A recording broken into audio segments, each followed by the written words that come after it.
साबुदाण्याची खिचडी।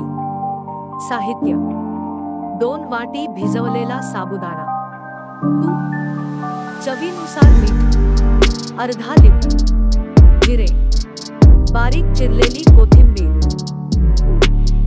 खोबरे, 1 मिरची, अर्धा वाटी भाजलेले शेंगदाणे पूड।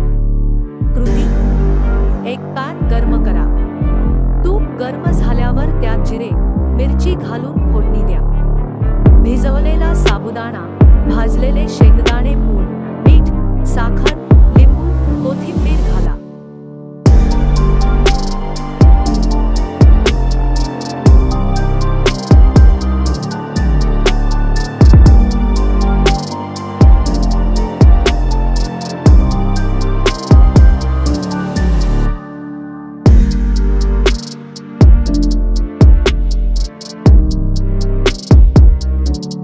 साबुदाणा चांगला परतून झाल्यावर 2 मिनिटे वाफवून घ्या।